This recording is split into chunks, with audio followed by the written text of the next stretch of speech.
À partir par exemple de cette interface, je vais lui donner un nom. On va partir par exemple sur les notions de la pâtisserie. Voilà, je vais juste lui indiquer le titre ici. Donc, non, les bases, on va mettre les bases de la pâtisserie. Par exemple, oui, c'est normal que ça s'écrive comme ça. Alors, en catégorie, je vais mettre... pas de catégorie, 5 chapitres, 1000 mots par chapitre par exemple. Je demande en français, donc je reprends le topic, les bases de la pâtisserie. Oui, je vais juste laisser ça. Concernant l'audience, ça va être pour des particuliers, par exemple, voilà.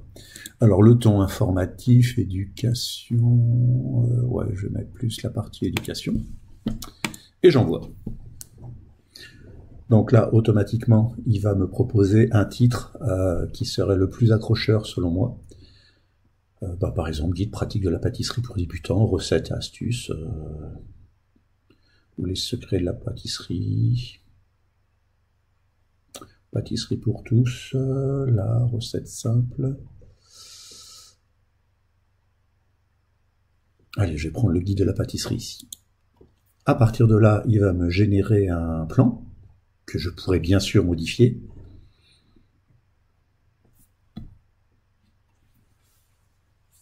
Donc voilà son plan, les fondamentaux de la pâtisserie, recettes classiques pour débutants, les secrets des pâtissiers avec les descriptions.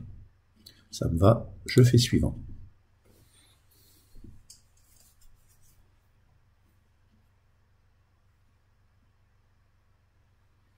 Alors, en parallèle, on va voir comment créer une formation, par exemple, aussi sur les bases de la pâtisserie. Donc je vais sur une autre application, là je demande les bases de la pâtisserie. Je demande de générer le cours, sans spécification particulière. Donc, il génère le cours aussi rapidement que le précédent document. Donc voilà, le cours a été généré. Donc les fondamentaux de la pâtisserie avec 5 parties d'1h30 chacune, composées de 5 leçons. Donc, introduction à l'histoire de la pâtisserie, les ingrédients essentiels, technique de mélange et de pétrissage. Donc, je vais générer par exemple le premier module pour vous montrer.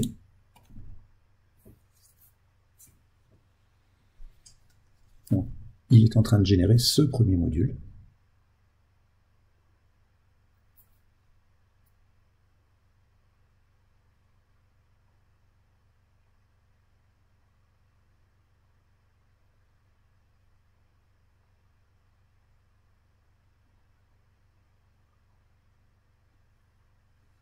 Voilà, le premier module généré.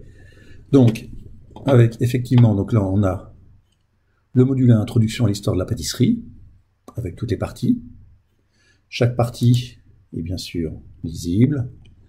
On a la simplification du texte, c'est-à-dire un résumé de tout le contenu. On a un quiz et un exemple. Donc pour vous montrer, je vais directement demander la partie justement résumé qui nous est indiquée ici.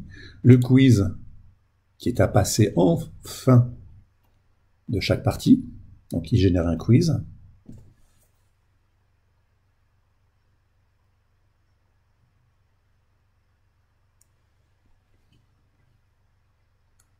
Voilà.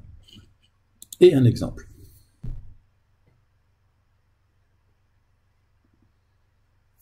Voilà. Donc tous les cours sont bien sûr accessibles très très facilement et il suffit simplement de les générer. Donc ça c'était pour la partie cours. Revenons maintenant sur la partie e-book. Si je demande l'e-book, voilà, l'e-book a été généré ici. Donc toutes les parties ont été réalisées. Donc, Tani, l'inventaire, recette classique pour débutants, le gâteau yaourt, instructions, etc. Donc cet e-book peut bien sûr être exporté en différents formats, par exemple en Word, tout simplement. Hop, on va l'enregistrer ici. Enregistrer directement sur l'application qui vous est proposé. Et ensuite, vous retrouvez tous les ouvrages que vous avez générés, que vous pouvez bien sûr retoucher. C'est essentiellement des bases de travail. Ne livrez pas des documents générés avec l'IA sans les avoir revus, corrigés et bien sûr améliorés. Même remarque pour la partie formation qu'on vient de découvrir. Voilà, bonne suite à vous.